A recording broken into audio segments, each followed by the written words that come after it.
में हम लोग देखेंगे क्लास 10th हिस्ट्री के बुक का chapter the rise of nationalism in Europe. इसमें हम लोग इस पेंटिंग के बारे में अच्छे से देख चुके हैं पहले, और हम लोगों ने French revolution and the idea of nation उसके बारे में भी हमने सब कुछ देख लिया है। अब ये जो है इसमें हम लोग देखेंगे the making of nationalism in Europe. जो यूरोप है, यूरोप में बहुत सारे देश आते हैं जैसे कि जर्मनी हो गया, इटली हो गया, फ्रांस, ब्रिटेन, इन सब की यूनिफिकेशन के बारे में जो है हम लोग वीडियो ऑलरेडी बना चुके हैं, तो वो भी आप देख सकते हैं। तो the making of nationalism in Europe, इसमें क्या है, अगर हम लोग मिड 18th सेंचुरी का जो मैप है ना यूरोप का उसको देखेंगे तो हम देखेंगे कि वहाँ पर कोई भी नेशन स्टेट नहीं था। नेशन स्टेट का क्या मतलब होता है, हमने चैप्टर के जो स्टार्टिंग के वीडियोस हैं उसमें देखा है कि क्या होता है एक नेशन स्टेट। जैसे कि इंडिया, हमारा देश एक नेशन स्टेट है, इसकी एक स्पेसिफिक बाउंड्री है, हम लोगों का एक पर्टिकुलर लॉ एंड ऑर्डर चलता है, तो ये एक नेशन स्टेट होता है। जैसे कि आज के टाइम पे जर्मनी है, इटली है, स्विट्ज़रलैंड है, इस ऐसा नहीं था। 18th सेंचुरी के टाइम पर ये सारे के सारे देश जो थे ना वो काफ़ी सारे किंगडम्स में डिवाइड थे। किंगडम्स में, डचेस में, कैंटून्स में, जिनके जो रूलर्स थे ना उनकी अपनी अपनी ऑटोनमस टेरिटरीज हुआ करती थी। जैसे कि सपोज करिए ये जर्मनी है, जर्मनी बहुत बहुत ही सारे पार्ट्स में डिवाइड है। किसी की ये एक राजा की एक किंगडम चल रही है और किसी की ये चल रही है, मतलब सबका अपना अलग अलग किंगडम पे राज चल रहा है। पूरा देश कहाँ पर लाई कर रहा है, क्या है, मतलब कुछ इस टाइप का तो था ही नहीं। ईस्टर्न और सेंट्रल पार्ट जो थे यूरोप के वर under the autocratic monarchies with in the territories of which lived diverse people. तो जो जैसे सपोज करिए यूरोप है तो इसका जो ये इधर ईस्टर्न वाला पार्ट है और ये जो बीच वाला सेंट्रल वाला पार्ट है, इसमें जो मोनार्कीज चलती थी, ऑटोक्रेटिक मोनार्कीज मतलब अपनी बिल्कुल एक राजा का ही पूरी तरीके से शासन चलता था, उसके सामने किसी और की चलती ही नहीं थी। और उनके शासन में, एक राजा के शासन में अलग अलग टाइप के लोग रह रहे हैं, अलग अलग भाषा बोलने वाले, अलग अलग धर्म को फॉलो करने वाले, बट राजा का कोई मतलब नहीं है, वो तो अपने में मस्त है। इस तरीके का काम वहाँ पे चलता था। They did not see themselves as sharing a collective identity और अ कॉमन कल्चर। तो एक पर्टिकुलर देश में रहने वाले लोग इतने ज़्यादा अलग हुआ करते थे कि वो एक दूसरे से मतलब मेल ही नहीं खाते थे। उनको लगता ही नहीं था कि हम लोग एक देश के लोग हैं, और खुद को एक उनकी अपनी ही आइडेंटिटी, अलग ही खुद को वो समझा करते थे। often they even spoke different languages, अलग अलग भाषा बोलते थे, अलग अलग एथनिक ग्रुप्स को बिलोंग करते थे। एथनिक ग्रुप्स का मतलब क्या होता है, देखिए जैसे कि ना हमारे देश में भी काफ़ी सारे एथनिक ग्रुप है। नॉर्थ इंडियन रेस हो गई, एक साउथ इंडियन रेस, या फिर एक ईस्टर्न रेस हो गई, एक वेस्टर्न, अलग अलग जगह से बिलोंग करने वाले जो इलाकों से लोग आते हैं वो एथनिसिटी होती है उनकी। तो ऐसे ही एक ही देश में वहाँ पे अलग अलग एथनिक ग्रुप रहा करते थे, अलग अलग भाषाएं बोला करते थे, तो एक कॉमन है, मतलब कुछ भी कॉमन सा वहाँ में लोगों पे नहीं था। मतलब लोगों में एक कॉमनैलिटी वाली फीलिंग होती है ना कि हम सब एक हैं, वो वाली फीलिंग नहीं थी। हैब्सबर्ग एम्पायर जो था, जो कि ऑस्ट्रिया हंगरी को रूल करता था, अगर उसका हम एग्जाम्पल लें, was a patchwork of many different regions and people. तो जो ऑस्ट्रिया हंगरी का एम्पायर था ना, ये देखिए बुक में ना मैप भी गिवन है आपके, ये देखिए यहाँ पर, ये रहा ऑस्ट्रिया हंगरी। ऑस्ट्रिया हंगरी में बहुत ही अलग अलग, एक हंगरी था, ऑस्ट्रिया था, ग्लेशिया, बवारिया, बहुत ही अलग अलग इलाके थे, अलग अलग भाषा बोलने वाले लोग यहाँ पर रहा करते थे। तो ये देखिए ये 18th सेंचुरी के यूरोप का हमारा मैप है। रशिया उस टाइम पर भी बहुत बड़ा था, रशियन एम्पायर हुआ करती थी। यहाँ पे देखिए ऑस्ट्रिया हंगरी एम्पायर है, यहाँ पे फ्रांस है, स्पेन है, बट देखिए ज़रा यहाँ पे आपको कहीं पर जर्मनी अच्छे से दिख रहा है क्या? और फिर यहाँ पे जो इटली, ग्रीस वगैरह है, कुछ नहीं, सब क्या था हमारा ये ऑटोमन एम्पायर में आता था पूरा का पूरा पार्ट। तो एक नेशन स्टेट वाली फीलिंग ही नहीं थी लोगों में, लोगों को लगता ही नहीं था कि हम लोग एक देश को बिलोंग करते हैं या हम लोग एक हैं, तो इस तरीके की फीलिंग वहाँ पर नहीं थी। तो हैब्सबर्ग एम्पायर जो थी that ruled over Austria Hungary. तो देखिए ये क्वेश्चन आपका इंपॉर्टेंट बन जाता है एग्जाम के लिए, वन वर्ड में, कि जो हैब्सबर्ग एम्पायर थी वो किस इलाके में रूल करती थी। तो आपके 4 पॉइंट्स आ जाएंगे। अच्छा ठीक है, तो फिर वो आपको बता रहा होगा कि भाई जो हैब्सबर्ग एम्पायर थी वो ऑस्ट्रिया हंगरी में रूल करती थी। ये वही एक एग्जांपल है कि अलग अलग रीजन, अलग अलग पीपल अलग अलग भाषाएं बोलते हैं। It included the Alpine regions, the Tyrol, Austria, Sudetenland as well as Bohemia. ठीक है, तो बहुत सारे इलाके इसमें आते थे। Where the aristocracy was predominantly German speaking. तो एरिस्टोक्रेसी मतलब जो अमीर लोग हुआ करते थे वो ज़्यादातर जर्मन स्पीकर्स हुआ करते थे ऑस्ट्रियो हंगरी एम्पायर में। और इट ऑल्सो इंक्लूडेड इटालियन बोलने वाले लोग भी वहाँ पर होते थे। और वो कहाँ पर था, Italian speaking provinces of Lombardy and Venetia. तो इटली, इटली का जो लंबार्डी और वेनेटिया, अब यूनिफिकेशन ऑफ इटली में हम लोगों ने देखा है कि उसमें जो लंबार्डी और वेनेटिया है वो किसके अंडर था। ये भी आपका इंपॉर्टेंट क्वेश्चन है कि जो मतलब इटली यूनिफिकेशन का जो प्रोसेस था उसमें कौन कौन से देश इन्वॉल्व थे। तो ये जो देखिए लंबार्डी और वेनेटिया किसके अंडर आता था, ऑस्ट्रियो हंगरी एम्पायर के अंदर आता था।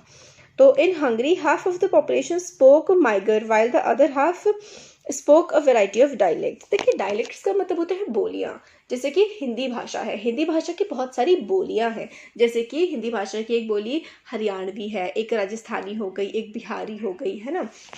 इस तरीके से वहाँ पर काफ़ी सारे ऑस्ट्रिया हंगरी में भी अलग अलग बोलियाँ बोली जाती थी।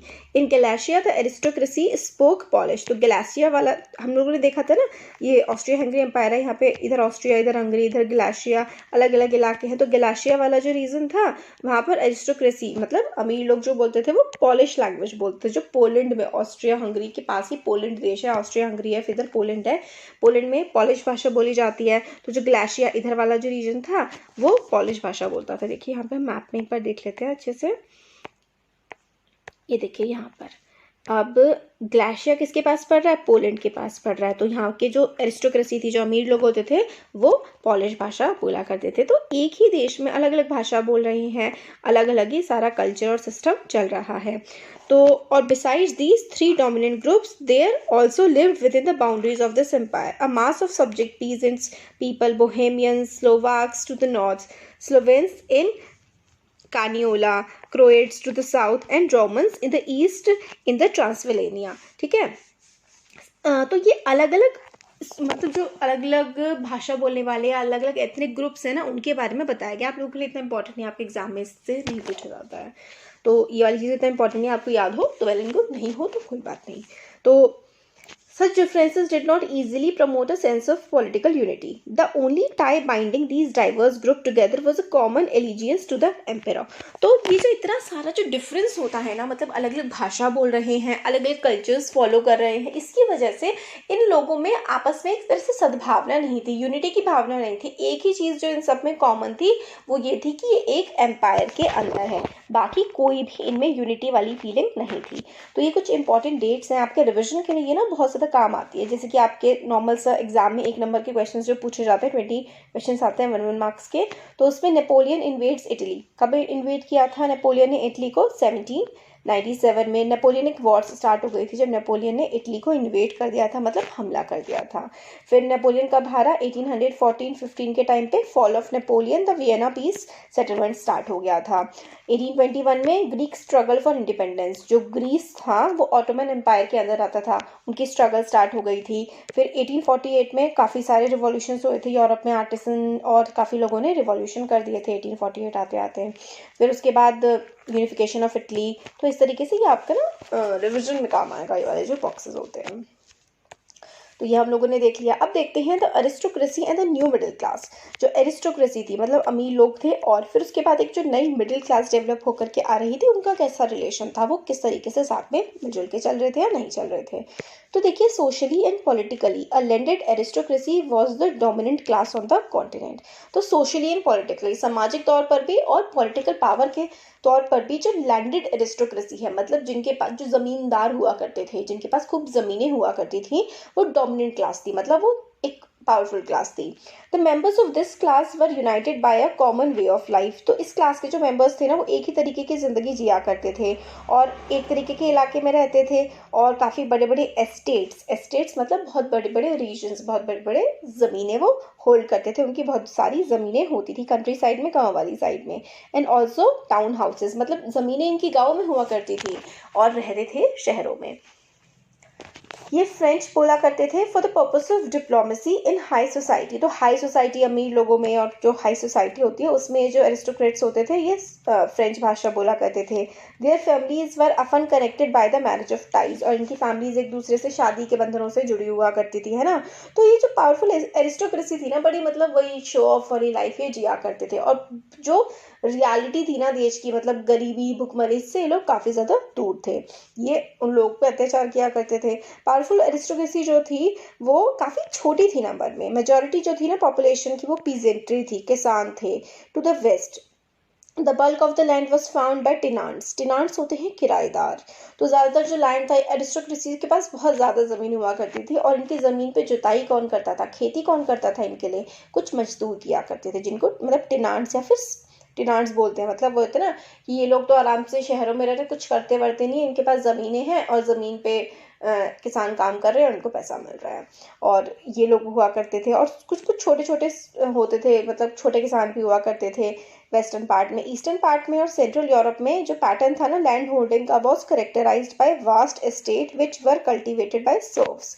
सर्व्स मतलब एक तरीके से आप बिल्कुल वो समझ लीजिए कि गुलाम जैसी कंडीशंस रहा करती थी सर्व्स की। ये लैंड पे काम करते थे, इनको खुद को बहुत कम मिलता था और काफ़ी बुरी कंडीशंस में काम किया करते थे। तो ये सेंट्रल यूरोप में इस तरीके से चलता था। एस्टेट खूब बड़ी बड़ी होती थी और उसमें सर्व्स काम किया करते थे। वेस्टर्न और जो सेंट्रल पार्ट थे यूरोप के, वहाँ पर क्या होने लगा था, ग्रोथ होने लगी थी इंडस्ट्रियल प्रोडक्शन की। मतलब देखिए क्या था ना, अगर आप इसको यूरोप मानेंगे तो यूरोप का जो ईस्टर्न पार्ट था ना, ईस्टर्न पार्ट कंपैरेटिवली ना गरीब था, सेंट्रल पार्ट ठीक था, बट जो वेस्टर्न पार्ट था ना, वेस्टर्न पार्ट में आते थे हमारे जर्मनी, फ्रांस, ठीक है, ब्रिटेन, ये वाले जो देश थे ना, इसमें इंडस्ट्रीज काफ़ी जल्दी लग गई थी, और जहाँ पर इंडस्ट्रियलाइजेशन आता है वहाँ पर लोगों के पास पैसा आने लगता है। तो इस वाला जो रीजन था ना, यहाँ पे इंडस्ट्रियलाइजेशन स्टार्ट हो गया था, लोगों के पास पैसा आने लगा था। ईस्टर्न यूरोप में वही अपनी खेती बाड़ी और इन सबसे चल रहा था, फैक्ट्रीज बहुत ही कम हुआ करती थी। तो वेस्टर्न और सेंट्रल पार्ट जो था काफ़ी सारा यूरोप का, उसमें इंडस्ट्रियल ग्रोथ होने लगी, काफ़ी प्रोडक्शन होने लगा। ग्रोथ, क्योंकि इंडस्ट्रियल ग्रोथ जब होती है तो शहर बनते हैं और कमर्शियल क्लास की एग्जिस्टेंस आती है, मार्केट इकोनॉमी बनती है, मतलब काफ़ी बड़ा मार्केट बनने लगता है, ठीक है। इंडस्ट्रियलाइजेशन का प्रोसेस जो है स्टार्ट हो गया था इंग्लैंड में in the second half of 18th century. मतलब 18th सेंचुरी का जो आगे वाला पार्ट था ना, उसमें ब्रिटेन में ना काफ़ी इंडस्ट्रियलाइजेशन, काफ़ी ज़्यादा इंडस्ट्रीज लगने लगी थी। आप लोगों ने 8th क्लास में अगर अच्छे से पढ़ाई की होगी तो आप लोगों ने देखा होगा कि जो हमारे देश में 18th सेंचुरी के टाइम पे आते आते ब्रिटेन का माल बहुत ज़्यादा देश में आने लगा था हमारे। कैसे? क्योंकि वहाँ पे इंडस्ट्रियलाइजेशन आ गया था, उन्होंने हमें गुलाम बना लिया था, हमारे देश में इंडस्ट्रीज जो थी उन्होंने ठप करवा दी थी। खैर वो सब यहाँ पे इंपॉर्टेंट नहीं है। तो देखिए सेकेंड हाफ जो था ना 18th सेंचुरी का, उसमें ब्रिटेन में काफ़ी ज़्यादा इंडस्ट्रीज लगने लगी थी, ठीक है। But in France and the parts of German states it occurred only during 19th century. तो 18th सेंचुरी सबसे पहले इंडस्ट्रियलाइजेशन ब्रिटेन में आया था। ब्रिटेन के बाद जो है फ्रांस, जर्मनी और बाकी जो है यूएसए वगैरह में फैला था। In its wake, new social group came into being, a working class population and a middle class made up of industrialists, businessmen, professionals, ठीक है। तो अब जब ये इंडस्ट्रियलाइजेशन आया तो एक वर्किंग क्लास पॉपुलेशन डेवलप होकर के आई, मतलब जो लोग काम करा करते थे इंडस्ट्रीज में, तो इंडस्ट्रीज में काम करने वाले लोगों को पैसे मिलने लगे, तो एक मिडिल क्लास डेवलप होकर के आई, जिसमें इंडस्ट्रियलिस्ट होते थे, जिनकी छोटी छोटी फैक्ट्रीज होती थी, बिजनेसमैन होते थे, काम करने वाले लोग होते थे। अब सेंट्रल और ईस्टर्न यूरोप में जो थे ये लोग काफ़ी ज़्यादा कम नंबर में थे, क्योंकि इंडस्ट्रीज काफ़ी ज़्यादा कम थी 19th सेंचुरी तक, और बाकी जगह काफ़ी ज़्यादा इंडस्ट्रीज थी। It was amongst the educated liberal middle class the ideas of national unity following the abolition of aristocratic privileges gain popularity. अब जो नेशनलिज्म वाली चीज़ है ना, ये सारी की सारी मिडिल क्लास ने करी है। क्योंकि क्या होता है ना, जब आपके पास एजुकेशन आती है तो आपका माइंड ग्रो करता है, फिर हम सोचने लगते हैं कि यार ये जो चीज़ें हो रही हैं क्यों हो रही है, हमेशा राजा जो है वही राजा क्यों रहेगा, उसका बेटा ही राजा क्यों बनेगा, और ये लोग जो है जिनके पास ज़मीनें हैं हमेशा यही अमीर क्यों रहेंगे, किसान पूरे दिन काम करता है उसको कम ही पैसा क्यों मिलेगा। ये सारी की सारी चीज़ें सोची जाने लगी थी जब एक मतलब पढ़ाई का माहौल बनने लगा था, मिडिल क्लास समझ के आई थी, और उसके बाद ही यही चीज़ आई थी कि एक देश होना चाहिए, उस देश में इस तरीके से सरकार होनी चाहिए, ऐसे काम होना चाहिए। तो मिडिल क्लास और ग्रोथ ऑफ नेशनलिज्म का प्रोसेस इंडस्ट्रियलाइजेशन के बाद से काफ़ी स्ट्रांग होने लगा था। अब what did the liberal nationalism stand for. अभी जो लिबरल नेशनलिज्म टर्म है इसका क्या मतलब होता है, तो देखिए आइडियाज़ जो है ना नेशनल यूनिटी के कि पूरा देश मिलजुल कर रहे, ये अर्ली 19th सेंचुरी में यूरोप में were closely aligned to the ideas of liberalism, कि मतलब एक नेशनल यूनिटी बने, एक देश बने, लिबरलिज्म के आइडियाज से काफ़ी ज़्यादा क्लोजली अलाइन थे। लिबरलिज्म का आइडिया होता है, देखिए एक होता है फ्रीडम और एक होता है लिबरलिज्म। ये काफ़ी ज़्यादा ना मतलब इंटर रिलेटेड टर्म्स है। लिबरलिज्म एक तरह से आज़ादी मिले इंसान को, अपने काम करने की आज़ादी, प्रोफेशन को चूज़ करने की, वो जिस तरीके से जीना चाहता है उस तरीके की आज़ादी मिलना, एक ह्यूमन को एक फ्रीडम मिलना ही लिबरलिज्म होता है। Term liberalism derived from the Latin root liber, जिसका मतलब फ्री होता है। तो जो नई मिडिल क्लास थी ना, उसने लिबरलिज्म का मतलब निकाला कि फ्रीडम, इंडिविजुअल के लिए, एक इंसान के लिए आज़ादी हो, उसके पास इक्वालिटी हो, मतलब समानता हो, equality of all before law, सारे के सारे लोग जो हों वो कानून के सामने समान हों, बराबर हों। पॉलिटिकली ये कहना चाहता था, it emphasise the concept of government by consent. Politically का मतलब एक सरकार बने जिसमें गवर्नमेंट बने, गवर्नमेंट जो बने सबके कंसेंट से बने, मतलब एक डेमोक्रेसी के एक फॉर्म के बारे में सोचने लगे थे, बातें करने लगे थे। सिंस द फ्रेंच रिवॉल्यूशन के टाइम से liberalism had stood for the end of aristocracy. French revolution आया था हमारा, कब आया था? 1789 में।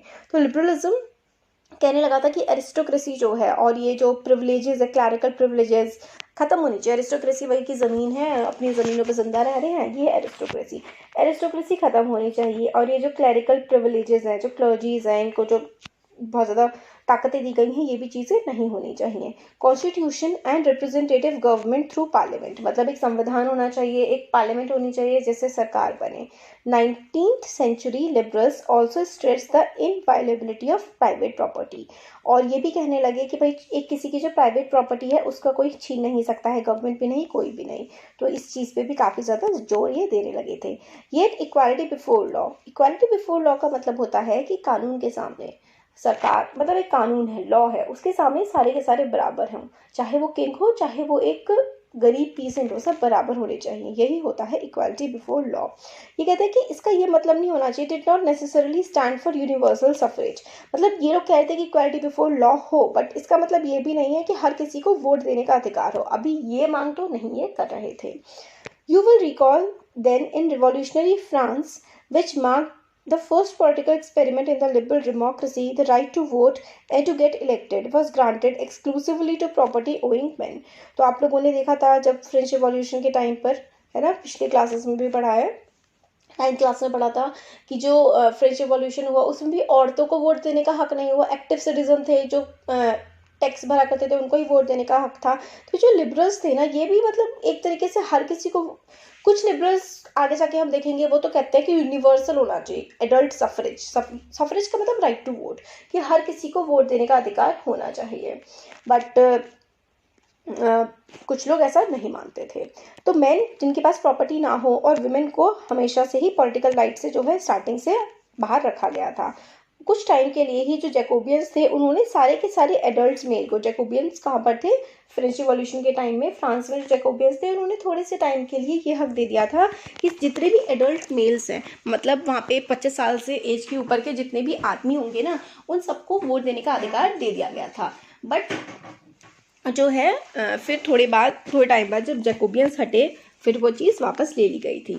Napoleonic court went back to limited suffrage and reduced women to status of minor subject to the authority of fathers and husbands. तो women को फिर से काफ़ी ज़्यादा नीचे पोजीशन पे पहुंचा दिया गया था कि मतलब उनको वोट देने का अधिकार नहीं दिया गया और वो एक्टिव सिटीजन्स नहीं मानी जाती थी, और मर्सी पे कि अपने जो, या तो फादर की मर्सी पे रहेंगे ज़िंदगी भर, दया पर, या फिर अपने हस्बैंड की। Throughout the 19th and early 20th centuries, women and non-proprietary, मतलब जिनके पास प्रॉपर्टी नहीं होती थी, तो औरतें और नॉन प्रॉपर्टाइड यानी कि बिना ज़मीन वाले जो आदमी होते थे उनको पॉलिटिकल राइट्स नहीं दिए जाते थे। तो काफ़ी सारी अपोजिशन चली और उनकी डिमांड भी चली कि भाई हम सबको ही इक्वल पॉलिटिकल राइट्स मिलने चाहिए।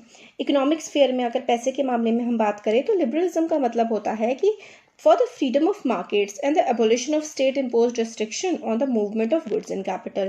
अगर हम लोग मतलब पॉलिटिकल स्फीयर में कि सबको राइट टू वोट हो, अगर हम इकोनॉमिक स्फीयर में बात करें इक्वालिटी की, तो इसका ये मतलब होता है इक्वालिटी की या फिर लिबरलिज्म की, कि हर किसी के पास अपना ट्रेड करने का अधिकार है। और गवर्नमेंट जो है ना, जो ट्रेड बैरियर्स यानी कि टैक्स लगाती है लोगों पर, वो गवर्नमेंट को नहीं लगाने चाहिए। गुड्स, सामान, कैपिटल, पैसा, मतलब पैसा हो, सामान हो, वो फ्रीली जा सके एक जगह से दूसरी जगह और सरकार फालतू के टैक्स ना लगाए। ये होता है economic liberalism.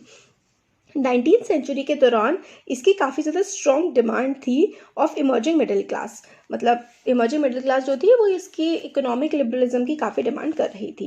Late us take the example of the German speaking regions in the first half of the 19th century. First half जो 19th सेंचुरी का था उसमें जो जर्मन स्पीकिंग पॉपुलेशन थी, अगर हम उन लोगों का एग्जाम्पल लें तो हम लोगों को देखिए समझ आता है। नेपोलियनिक कोड के बारे में हम लोगों ने चैप्टर के स्टार्टिंग में पढ़ा है। तो नेपोलियनिक एडमिनिस्ट्रेटिव जो मेजर्स थे ना, उन्होंने काफ़ी पॉजिटिव चेंजेस भी लेकर के आए थे वो जर्मनी में। उन्होंने काफ़ी सारे क्रिएटेड काउंटलेस स्मॉल प्रिंसिपैलिटीज और कॉन्फेडरेशन ऑफ 39 स्टेट्स। तो जर्मनी जो था वो बहुत ही सारे पार्ट्स में बटा हुआ था। फिर नेपोलियनिक कोड्स जो थे, और नेपोलियन ने एक लॉ बनाया था वहाँ पर, और बहुत सारे जो ये छोटे छोटे बटे हुए राज्य थे जर्मनी के, उसको 39 स्टेट्स में जो है नेपोलियन ने डिवाइड कर दिया था। Each of these possessed its own currency. अब जो 39 स्टेट थी हर किसी के पास अपनी खुद की करेंसी थी, खुद के वेट्स एंड मेजर्स थे। वेट्स एंड मेजर्स होता है जो नाप, मतलब जैसे 1 किलो कितना होगा, 2 किलो कितना होगा, सब किसी का 1 किलो अलग तो किसी का 2 किलो अलग, है ना, मतलब बहुत ज़्यादा वेरिएशंस आते थे। अब मर्चेंट ट्रैवलिंग इन 1833, एक मर्चेंट, एक व्यापारी 1833 में जो हैम्बर्ग से न्यूरेमबर्ग को जाता था अपना सामान बेचने के लिए, उसको लगभग 11 कस्टम बैरियर से गुजरना पड़ता था एंड पे a duty of about 5% at each one of them, और लगभग 5% की ड्यूटी पे करनी पड़ती थी। मतलब रास्ते में जाते हुए 11 बार उसको कस्टम बैरियर्स होते हैं जहाँ पे टैक्स वगैरह पे करना पड़ता है। तो इतने सारे कस्टम बैरियर और इतना ज़्यादा पैसा पे करना पड़ता था तो सामान बहुत ज़्यादा महंगा हो जाता था, इसलिए बाहर की चीज़ें खरीदना बड़ा मुश्किल काम हो जाता था, बहुत महंगी पड़ती थी। Duties were often levied according to the weight और मेजरमेंट ऑफ गुड्स। तो ड्यूटी किस हिसाब से, ड्यूटी मतलब टैक्स लगाया जाता था कि कितना भारी है या कितना लंबा चौड़ा सामान है उस हिसाब से। As each region had its own system of weights and measure. This involved time consuming calculation. हर किसी का अपना अलग हिसाब किताब होता था। जैसा 1 किलो, कहीं पर 1 किलो तो कहीं पर 800 ग्राम, तो कहीं पर 1 किलो 200 ग्राम, मतलब बहुत ही अलग वेटेड मेजर्स थे। तो एक सामान को अगर एक जगह से दूसरी जगह लेकर के जाना होता था तो बड़ी दिक्कतें उसके लिए भी होती थी। तो cloth, the measure of cloth, अगर हम क्लोथ को बांटे तो एक इले होता था वहाँ पर, जैसे हम लोग मीटर सेंटीमीटर नापते हैं वो इले करके नापते थे। In a region stood for different length, एक इले अलग है तो दूसरी जगह इले अलग है। तो मतलब ये बताया गया है कि मेजरमेंट्स चीज़ों की बड़ी अलग अलग होती थी। ऐसी कंडीशंस की वजह से काफ़ी सारे ऑब्स्टेकल्स, दिक्कत होती थी economic exchange and growth by the new commercial class who argued for the creation of a unified economic territory allowing the unhindered movement of goods period people and capital. तो इसमें ये बोला गया, जो एक नई मर्चेंट क्लास डेवलप होकर के आ रही थी, एक नई मिडिल क्लास की, भाई हम लोग इतने सारे 13 मतलब लगभग 11 जो हैं वो हम लोग को ट्रेड बैरियर पास करने पड़ते हैं, इतना ज़्यादा टैक्स पे करना पड़ता है। तो आप ऐसा मत करिए, जर्मनी को आप एक कंट्री मानिए और जो ट्रेड बैरियर्स आपने इतने सारे लगा रखे हैं इनको हटा दीजिए। जो वेट्स एंड मेजर्स हैं वो पूरे देश में एक ही तरीके के चलने चाहिए। तो भाई देखिए क्या हुआ, इनकी डिमांड को मानते हुए, ये चीज़ बहुत इंपॉर्टेंट है, मतलब बहुत ही बार पूछी जा चुकी है एग्जाम में। तो 1834 में कस्टम यूनियन, या जिसको हम लोग ज़ोल्वरीन कहते हैं, आपके एग्जाम में आपसे क्वेश्चन पूछा जाएगा कि भाई ज़ोल्वरीन क्या थी, तो ज़ोल्वरीन थी कस्टम यूनियन। कब स्थापित हुई थी, कब बनाई गई थी? 1834 में बनाई गई थी।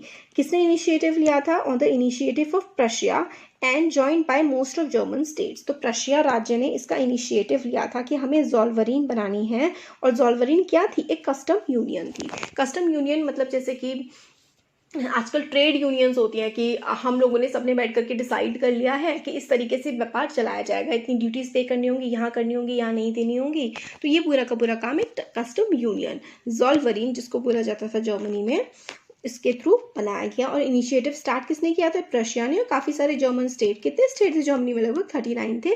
धीरे धीरे करके ज़्यादातर ने इसको ज्वाइन कर लिया। Union abolish tariff barriers and reduce the number of currencies from over 30 to 2। Currency मतलब होता है, जैसे कि हमारी करेंसी क्या है? इंडिया के रुपये, है ना। यूएस की क्या है? डॉलर। इसी तरीके से फ्रांस की अलग है, और जैसे कि यूके की पाउंड है। तो बहुत अलग अलग करेंसी होती है अलग अलग देशों की, बट एक ही देश में अलग अलग करेंसी हो तो सामान बेचना खरीदना कितना मुश्किल हो जाएगा। तो इन्होंने सोचा, इनकी लगभग 30 करेंसी थी, तो इन्होंने उन 30 करेंसी को 2 में कन्वर्ट कर दिया, 2 बना दी। The creation of a network of railways, railway बनाए, इसकी वजह से आराम से जा सकते थे। तो इकोनॉमिक यूनिफिकेशन हुआ पूरे के पूरे जर्मनी का इस तरीके से।